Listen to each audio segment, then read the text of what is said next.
Sadly, Iron Mike Tyson, Jake Paul, and Netflix have all been penalized for their contributions towards the November 15th fight that was eventually listed as a scripted fight after several pieces of evidence proved the fight as a mere tool of controversy. Streaming giant Netflix is being issued a class action in relation to the Mike Tyson and Jake Paul fight.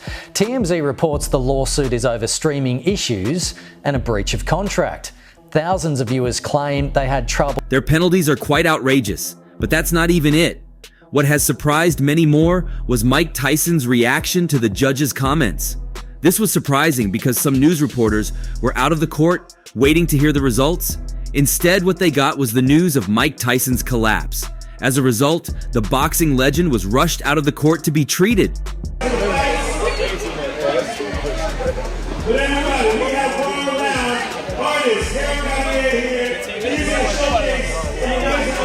Eventually, several news sources were able to get the contents of the judgment.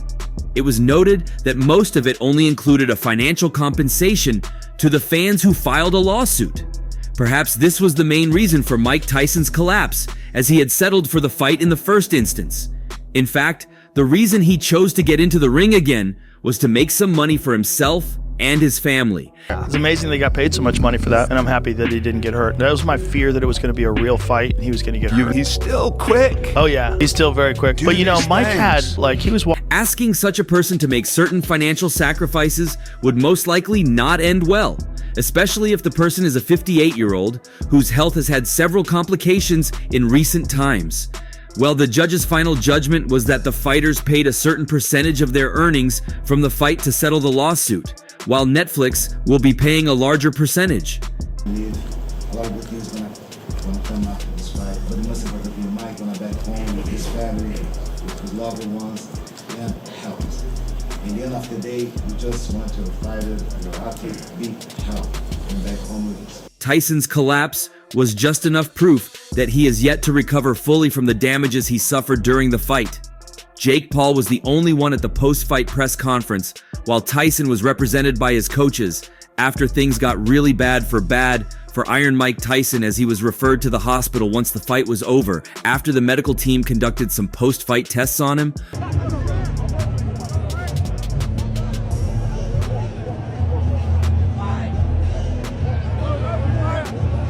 According to his coaches and a reputable news source, the boxing legend isn't too injured. However, the medical team observed the damage done by Jake Paul's punches and felt he needed a proper brain scan alongside other treatments to subdue the pain he was feeling after the fight. From the moment he stepped into the dressing room, Mike Tyson admitted to feeling dizzy and fatigued, which attracted the attention of the medical team to him. It was there and then that alarms Mike Tyson's safety was raised. This becomes the latest topic on Mike Tyson's health, the most recent incident of an ulcer attack in May and a wheelchair placement some years ago. You say you're really proud of Mike, not just because he was 7 months of training for a man with 58 years old, but the way he trained for 7 months for this fight. He put his life to the side just to be in the gym. At least for now, it's been confirmed that Mike Tyson would have to stay back at the hospital to avoid any unexpected complications. The Texas Department of Licensing and Regulations has been heavily criticized by several boxing professionals as a result of this. Friends of Iron Mike Tyson, like Lennox and Evander Holyfield, who were in the dressing room with him before and after the fight, commented bitterly against the rules put in place for the fight.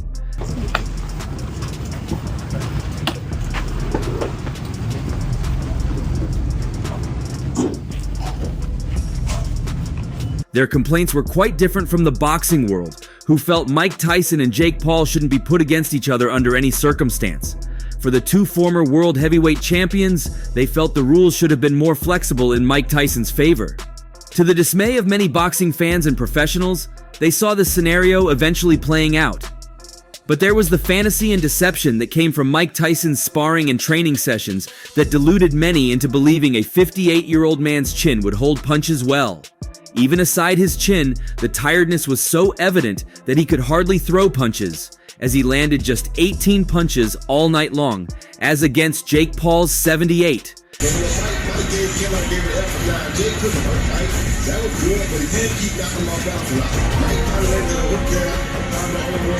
However, With the controversies after the fight, the regulating body in Texas responded to the allegations. The Texas Department of Licensing and Regulation oversees combat sports in the state, and fighters 36 or older are subject to additional medical examination. As a fighter over the age of 36, Tyson was required to submit favorable EEG and EKG results as part of his application, according to Mange. He did that in May, Mange said. The TDLR said Thursday that Tyson passed a pre-fight physical earlier in the day. In a statement, the TDLR added, "The safety of the contestants competing in the ring or the cage is always the primary concern of TDLR staff. This competition is no different."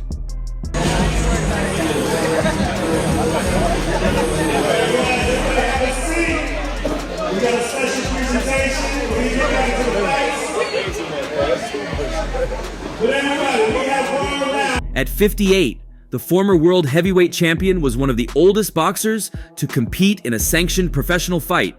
"You're only as old as you feel," Tyson has said, in an attempt to dismiss the issue. But on May 26th, he suffered what his representatives called an ulcer flare-up during a flight from Miami to Los Angeles. It required medical attention, a trip to the hospital, and led to the fight being postponed for 4 months. And the chorus of concerns over health risks Tyson might face grow even louder as the heavyweight bout set to be held at Atant Stadium nears. Stephen Hughes, a senior lecturer of medicine at Anglia Ruskin University in England, was one of the first to raise the issue. Citing Tyson's age and past alcohol abuse as risk factors, Hughes in May wrote in an article published by The Conversation that head trauma would put the boxer at greater risk of suffering a subdural hematoma, which is potentially fatal. It's not just 4 guys in the corner, but it's a big group of people. And I'd like to express my gratitude for all of you guys. I come from Brazil. I broke a barrier. A subdural hematoma occurs when a blood vessel near the surface of the brain bursts, according to Harvard Health, which also reports a subdural hematoma is a life-threatening problem because it can compress the brain. In talking about age, Tyson is fond of referring to Julius Caesar. He points out that before the Julian calendar was named for Caesar, age wasn't marked as it is today. In other words, back then, Tyson wouldn't have any age. But the ulcer flare-up served as evidence of health issues. And it's just an honor to be able to fight him. And he's obviously the toughest, baddest man on the planet. So it was really tough, like I expected it to be. "I went to the bathroom and I threw up blood," Tyson told Netflix for a documentary-style series leading up to the fight. "The next thing I know, I'm on the floor." The source of the trauma was a 2.5-inch bleeding ulcer, according to Tyson, who conducted the interview from a hospital room. Health issues are nothing new for Tyson in recent years. In August 2022, he was spotted at the Miami International Airport in a wheelchair. Amazing artist.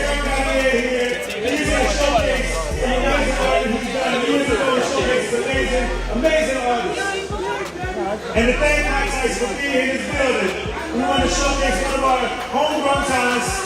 Tyson said he had crippling back pain from sciatica and later had a surgical procedure that eliminated the pain. While preparing for the Paul fight, Tyson once remarked he was having trouble walking because of his rigorous training. Safety did not appear to be a concern when, with the cameras rolling, he told Netflix of his fight with Paul, "If I do it badly, I don't want to die in a hospital bed, I want to die in the ring." Are you the fighter that you were when you were the youngest heavyweight champion? Are you still that guy? Are you a different fighter, or do you still imagine you are what you were? Well, no, I know I never lied to myself, but I know I'm good enough. In addressing additional risks for Tyson, Hughes referred to the late Muhammad Ali. John Nidecker, the past president of the Association of Ringside Physicians, said he thinks concern related to Tyson's health is muted among ringside physicians because of skepticism around the fight. Already dealing with an ulcer in his stomach, and it flared up so significantly to the point that he was unable to continue training for at least a few weeks. Now, think of an ulcer as... He also said he views Paul as an entertainer as much as a boxer, and as a result is reluctant to address health risks. There's just a lot of things going on here that I think that's why a lot of people aren't really like screaming from the rooftops that this fight shouldn't happen with a 58-year-old guy, he said. Boxing promoter Lou DiBella fumed at the TDLR's decision to sanction a pro fight for a 58-year-old. A regular guy has to go through hoops to get licensed to fight in a lot of states being 40 years old, DiBella said. How in the state of Texas is a 58-year-old man licensed to fight a professional prize fight? The TDLR declined to comment further on the issue of sanctioning the fight. Mike wants to be around him, and I have a pleasure to meet Mike for a long time, and I'm proud to be by this monster over here and all team. Mike Tyson. In 2018, Jack Lucius was 64 when he fought a sanctioned pro bout in Texas. According to BoxRec, the official registry of the sport, Lucius lost by TKO in the first round of a scheduled 4-round welterweight fight. Bryce Holden, the fight promoter, requested a sanctioned fight instead of an exhibition, but the rules for the bout are more commonly used for exhibitions. At the promoter's request, the TDLR agreed to 2-minute rounds rather than the standard 3-minute rounds, widely believed to be a concession to Tyson's age. The TDLR also agreed to the use of 14-ounce gloves rather than standard 10-ounce gloves. As potentially some bleeding or extensive irritation on the lining of the stomach. In the best case scenario, this is just a little bit of heartburn, and on the worst case scenario... While the fight being scripted has been a big topic for discussion, many boxing professionals have lined up on both sides of the fence. Videos and rumors have since circled online that there could have been a pre-fight agreement or script in place to determine the outcome. As a professionally sanctioned bout with a large amount of betting interest, these were completely unfounded. Promoter Eddie Hearn, who was in attendance to support his fighter Katie Taylor against Amanda Serrano in the chief support, told IFL TV, any claims of the sort are ridiculous. When people like casual fans say, do you think it was scripted? I don't at all, it's ridiculous. And I don't think you could ask Mike Tyson to do that. And you've said about Jake Paul, Mike Tyson, and you said, listen, I'm not going to watch that last fight, I'm going to walk out. Why? Because I think it's just disrespectful to the sport, but I don't want to see it. I don't want to watch one of my... Hearn, despite not being a fan of the matchup, then gave Tyson credit. Mike tried. I have to give Mike credit. And actually, I'll be honest, when the fight was over, I did think to myself, it's pretty cool for Tyson to have done that. For his kids to see him do that. He's gone through a hard training camp, done 8 rounds. Fair play to him. I didn't enjoy watching it, if I'm honest. I quite enjoyed the first 30 seconds when he was having a right go, but it was a spectacle. It was never going to be the fight of the century. I said my piece before, I wasn't a massive fan of it, but look what it created. You've got to acknowledge the commercial reality as well. All-time favourite fighters, one of my heroes, I guess, in a boxing ring at 55 years of age, physically a shell of what he once was. However, Oscar De La Hoya, boxing legend and renowned promoter, has voiced sharp criticism of the current state of boxing, pointing to fighters as the primary culprits behind its decline. De La Hoya didn't hold back when discussing the recent Mike Tyson versus Jake Paul fight, expressing his disappointment and frustration with what he perceives as the sport's deteriorating standards. On his weekly show, Clapback Thursday, De La Hoya shared his candid thoughts about the Tyson-Paul bout, labeling it as horrible and scripted. The Hall of Fame fighter highlighted the lack of true competition and excitement in modern boxing. All right, Mike Tyson versus Jake Paul was by its nature a horrible fight right from the start. It was just awful. Mike almost fell down during his walkout. Everyone is talking about how staged this fight was, and I do believe it was scripted, and I believe that Tyson was certainly held back. De La Hoya said on Instagram, "Look, I'm a fighter and I can see it. It goes on their record and it was sanctioned. So Jake Paul paid to get the W on his record for what? For your own personal satisfaction? I keep telling you, if you want to be a real fighter like to say you want to be, what are you doing?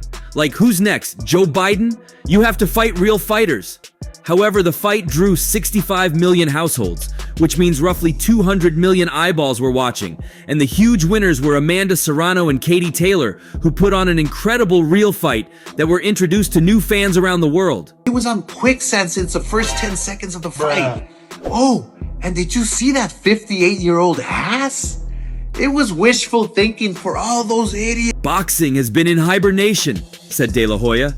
It's like a sleeping bear. Boxing has been the most popular sport since the beginning of time. Lately, it's been Floyd Mayweather Conor McGregor, who fought in the ring, not the octagon, because boxing is king, but we have to get our stuff together.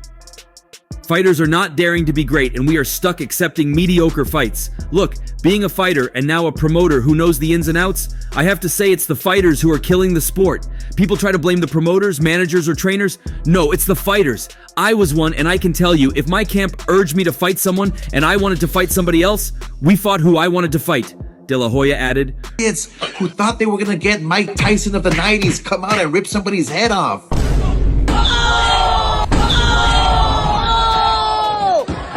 Regarding the highly publicized fight between Jake Paul and Mike Tyson, De La Hoya didn't mince words. It was wishful thinking for all those idiots who thought they were going to get Mike Tyson of the 90s come out and rip somebody's head off, he said. De La Hoya reflected on boxing's golden era when legends like Mike Tyson, Julio Cesar Chavez, and Arturo Gatti fought epic battles, comparing it to today's fighters who he believes prioritize financial security over memorable performances. Fighters today don't think they're getting paid enough, or they're scared of taking an L. For example, back in the day, Arturo Gatti and Mickey Ward weren't the most popular fighters and weren't getting paid the most during their time, but we respect them today because they fought their hearts out and came back for another day. Now, everyone is talking about how staged this fight was. I do believe it was scripted, and I believe that Tyson was certainly held back. Look, the UFC fighters, they get paid peanuts and they go out on their shields. They fight like mother expletives, but in boxing, we know the outcome of the big fights these days before the fight even starts. Look at the Canelo fight, he added, referencing recent high-profile matchups. More than ever, debates have emerged over whether the fight was scripted, with even an alleged fight script circulating online. Amid this, Olympic bronze medalist Tony Jeffries has shared his thoughts on the controversial matchup. Turning to Instagram, the former boxer looked over the script, analyzing every line while comparing it with the actual fight. The script revealed that Tyson would be aggressive in the first round, bobbing and weaving to start the fight. sanction. What? So Jake Paul paid to get the W on his record? Bruh. For what? For your own personal satisfaction? Bruh. I keep telling you, if you want... That's exactly what was going to happen. Would Mike Tyson come out and start moving on his back foot and not bobbing and weaving his head like he always has done, Jeffrey said, reacting to the first round. The script also indicated that Tyson would start with a jab, with Jeffries commenting, "Jab is what you lead with, and yes, that's the punch that every fighter throws when the fight starts." Overall, Jeffries found round one of the script pretty accurate. Eager to see how the fight concluded in the script, the Olympic bronze medalist swiftly moved on to round 5. The script said the fight ended in round 5, with Jake Paul landing a right hand which knocked out Mike Tyson. Obviously, this did not happen, so this script is full of BS, Jeffries concluded.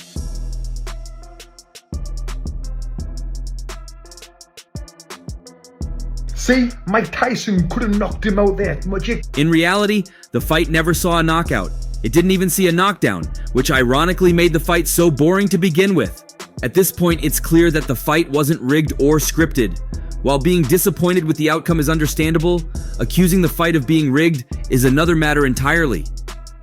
Jeffries made a similar point, pondering whether Tyson could have deviated from the script on fight night. Continuing to discuss the bout, Jeffries questioned, "Did they go off script?" He remarked, "Boxing is not an old man's sport, it's a young man's sport," acknowledging that there have been champions like Bernard Hopkins who thrived in their 40s. Paul's chin was wide open, but then Mike Tyson realised, just as he was about to throw that punch, that, "Oh no, I'm getting paid lots of money, I can't knock him out." However, he noted that Tyson was in his late 50s, which contributed to his loss. Jeffries posed a thought-provoking question. Do you think Mike Tyson would lose a fight to earn some more money? Tyson is reportedly earning $20 million for the fight, so Jeffries questioned why Tyson would agree to lose for a few $1,000,000 more. Mike Tyson, who's a multimillionaire, doesn't need any money right now whatsoever, he said. So ridiculous, mate. This video has been sent to me so many times, it's went viral. People saying that Mike Tyson could have knocked him out. See, it was a scam. It was a script. Jeffries further argued that despite the claims of the fight being scripted, time really does take its toll, especially when you've not been living the life of an athlete for over 20 years. He also raised an interesting point. If Tyson was truly past his prime, why didn't Jake Paul just knock him out? Jeffries answered this, stating, "The reason why Jake didn't knock him out was because he couldn't knock him out. If you know anything about boxing, what happens when you rush forward and you try and knock someone out? You leave yourself open to get countered or to get caught with shots yourself. That being said, despite all the chatter about the Jake Paul versus Mike Tyson fight being scripted, Tony Jeffries has clarified the fight in fact wasn't, and that's all for now. For the very best updates on news, moments, events, and actions in the world of boxing, stay connected with us by subscribing to our YouTube channel, and don't forget to turn on notifications to get notified when we drop quality contents like this. Until next time, peace out.